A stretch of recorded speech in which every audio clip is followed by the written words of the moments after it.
How are you? Hi, how are you? I'm good. Well, thank you so much for being so accommodating. I'm Colleen Murray.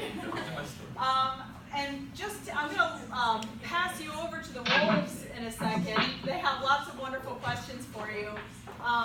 But I do want to preface it by saying I'm super proud to be a fellow human being with you. I think it's really great what you're doing. So with that, I'm going to pass it off.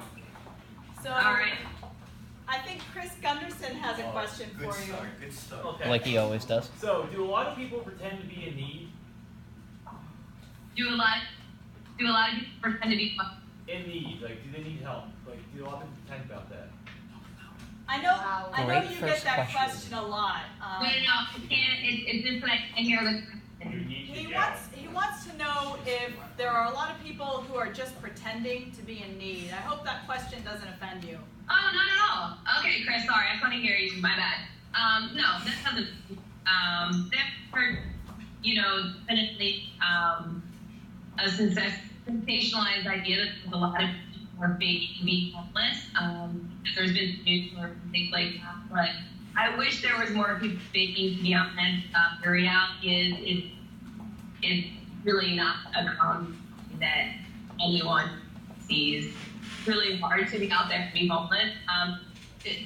Some people may have government housing and go out panhandling because they're getting stuff that's not enough for the government, but I don't think there's really too many people that are leaving their lives to be pretending to be homeless. It's not the money to be made, Thank you so much. That's great. Yeah. All right, somebody from the back corner is going to ask a question. Okay. What made you want to do this for the homeless people? Well, that's a good question. So it was a long story, but I'll condense it. Have any of you guys ever used Periscope before? Yes. Yeah. She said Periscope, Okay, right? or you know what it is? Okay. Yeah. So I was messing around on Periscope one day, and it kind of started from there. I started a small GoFundMe with $5 in it. And I took a homeless person off lunch, and I shared a story, broadcast him live, and shared his story on my personal social media. And $500 became $1,000, became $2,000, and eventually I announced that if I got $10,000, I would do a tour across the country. And I did that and became a registered nonprofit. So what made me want to do this is just to drive to help people and support that I got from other people kind of keep going. It's been a process altogether. Okay, thank you so much. And we have a question from this table. So a couple of people asked this in all their classes, but they want to know how we could fix this problem. The question is, how can we fix this problem? Yeah, I can hear now. Okay, cool.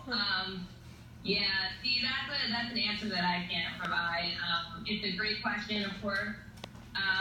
If you guys are following, I don't know, am I allowed to mention social media for class or? Yes. Okay.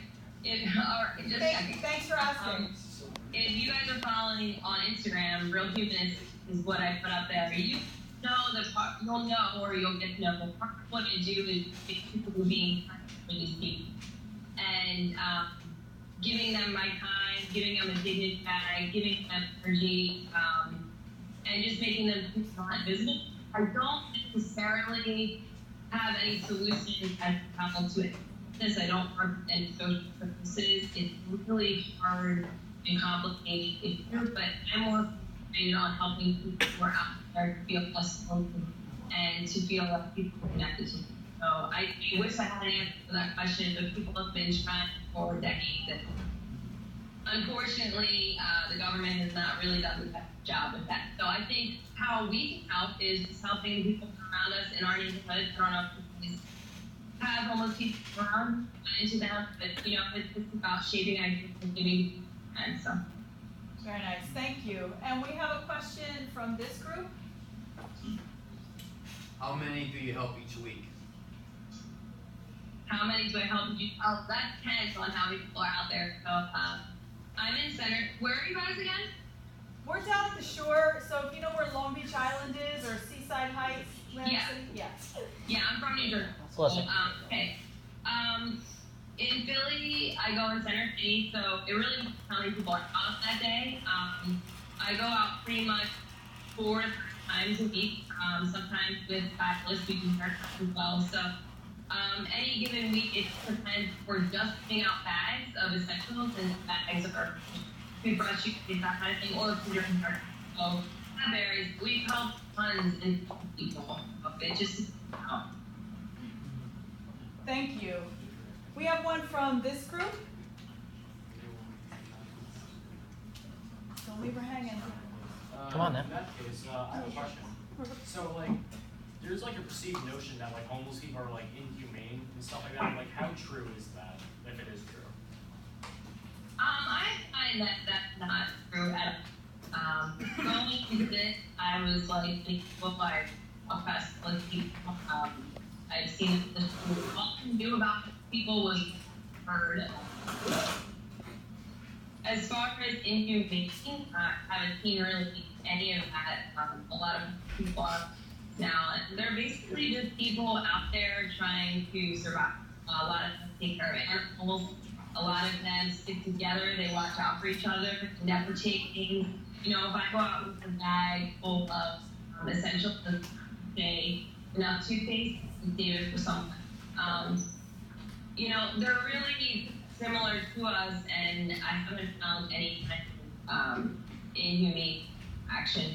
Are there homeless people who are out there who are suffering from illness, who do themselves, those kind of people? Yeah, but the vast majority are really similar to us. So, Thank you.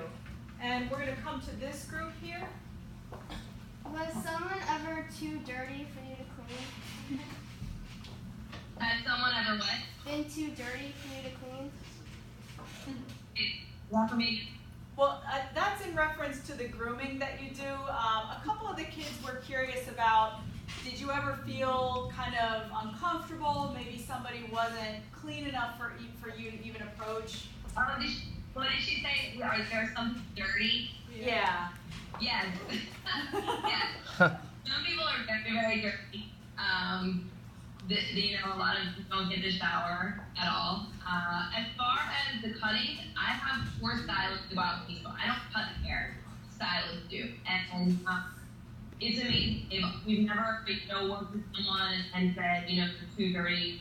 You're not going to see someone that's filthy, but you definitely see some dirty people. We've had a guy or two with lice on hair, but we use gloves that are very sanitary.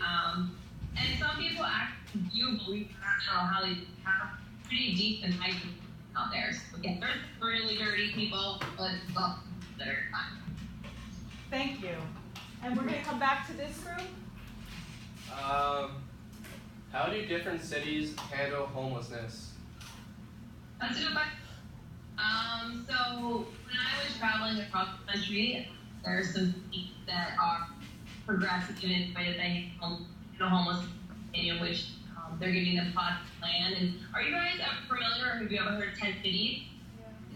Yeah. Okay, so a tent city basically is what homeless people put out to take, they plant themselves there.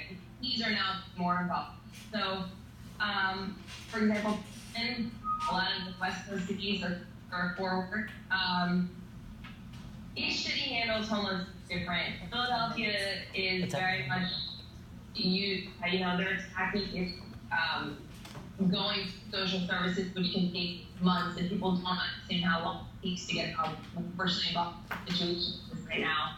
So each city handles it different, and their policies, I'm not sure how they're making, and I just try to my nonprofit help people that are out there and bring people together, like you guys to help and do good. So. Thank you. And then this group, so we're going to keep going around the room, so try to be ready. Is there any other job that you have to support yourself?